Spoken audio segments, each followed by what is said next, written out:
Hello and welcome to Body Bags. My name is James and I'm your Sunday night reviewer, and this week it's our nostalgia porn week. So, pretty much you can get from the title, it's films that have had a big influence on our growing up and our influence with horror. I was actually going to do Tremors, but I think this one topped it for me. Yeah. I think one of the most influential ones for me is Alien. But this is the one that kicked it off for me.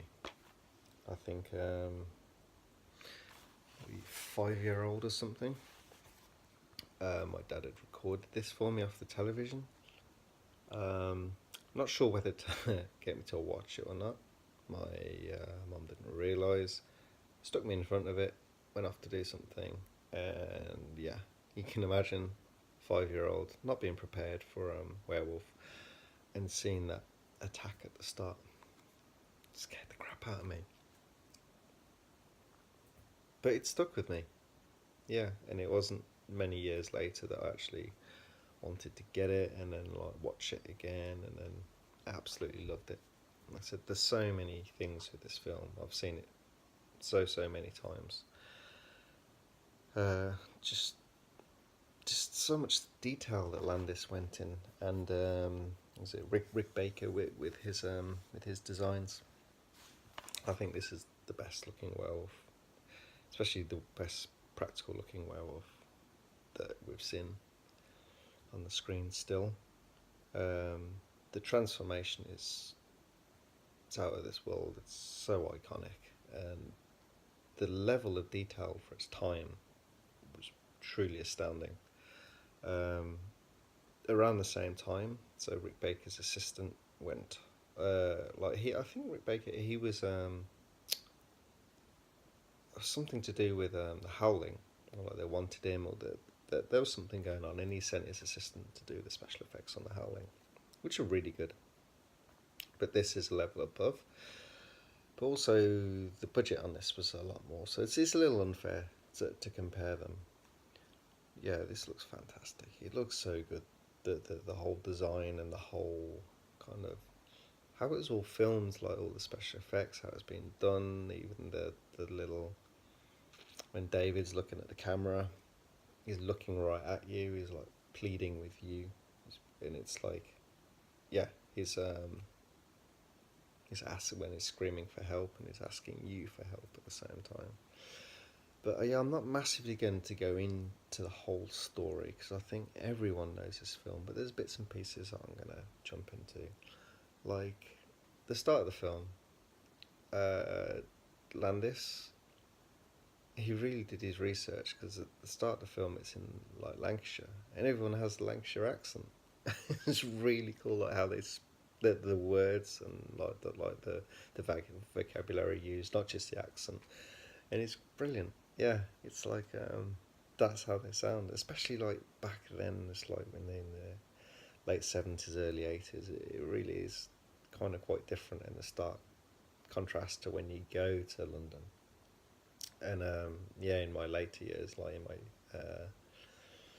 late 20s and early 30s, actually moving to London and working there and going to the tube stations. When you see, obviously in the film, there's the huge chase scene. That's actually several different tube stations, like kind of put together.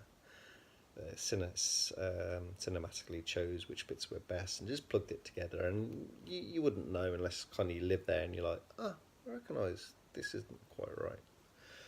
But I love that it's set in such a big city, and like the final scene with in Leicester Square, all that carnage is like you don't get werewolf films like that. They're always like set out in the woods, or the majority set out in the woods. The majority of this, well, everything werewolf apart from the start, it's bang in the centre of the city.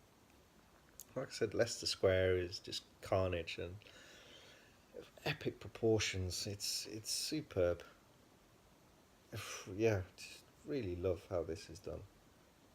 And there's Jack with his Meatloaf special effects, like how he deteriorates throughout the film, and then there's the other kills of the other people. Everything looks good with this film, and it still stands up today.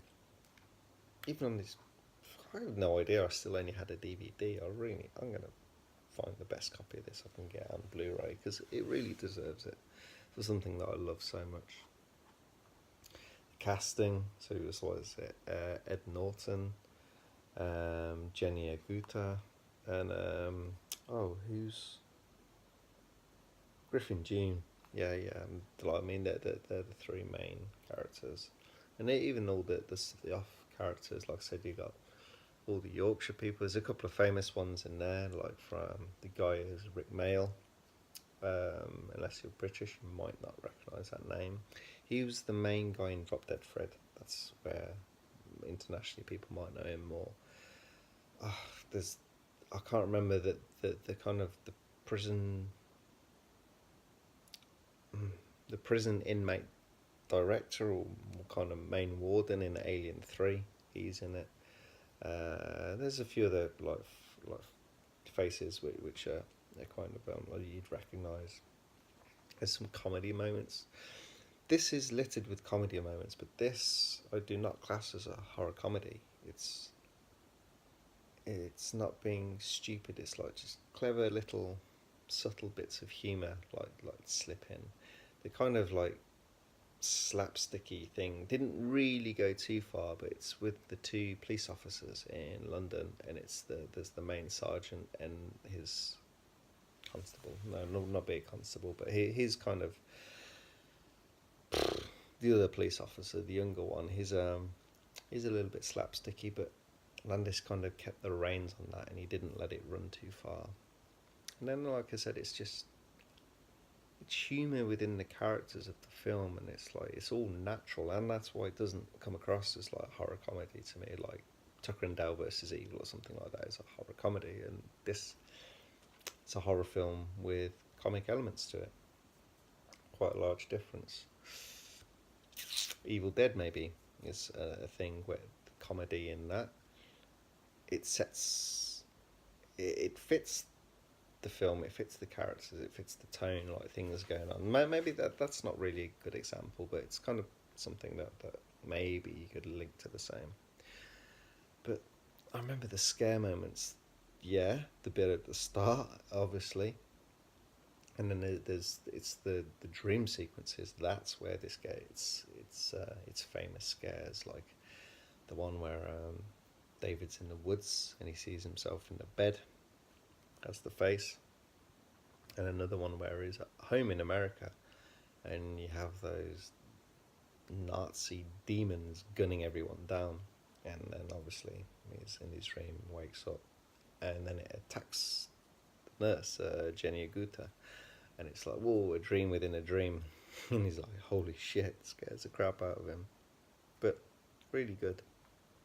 And then, like I said, from our fear, we follow into his fear when he keeps seeing his friend Jack. Obviously, he thinks he's having like a breakdown, seeing his dead friend talking to him. And obviously, the big scare is when he's turning into a werewolf. And he I thought he portrayed that pretty well, especially when he's like naked and covered in prosthetics and that kind of that fear. And I don't know whether it is like ad-libbed that he looked at the camera or Landis wanted him to look at the camera, but I really like that connection where he's pleading for help and then he's pleading with you for help. I thought that was really well done. And like I said, some comedy, the porn film within the film in the cinema, and the guy walks in and just the funny, the funny, like, who are you? Not you, you twerp. I've never seen you before in all my life. Oh, sorry, wrong room. Just, yeah, just silly bits and pieces like that. Of the, I said that the script within that. I don't know if that's like an actual real porn from the time, or if that's something that Landis had that he put into it. So it was like showing obviously in one of the Leicester Square cinemas, and yeah. That's great. Yeah, like I said, bits of funniness in there. You get some cool special effects in there. That's when you start to learn more and more about that. He realizes that he has to take his life, or he should take his life, when he's meeting the people that he's unwittingly killed. So yeah, I think that's enough talking about this. Like I said, huge, probably within terms of film and horror, this is behind Alien. This is the most influential film for me. I wanted to put this one in because this is the first real horror film that I partially saw, and then it took me a couple of years to get the cojones to end up watching it, and it's one of my 10 out of 10s.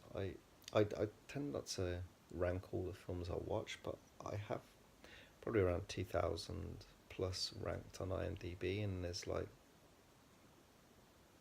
20, I think, which are a 10 out of 10 that I've ranked, and this is one of my 10 out of 10s. Of course, Alien is as well.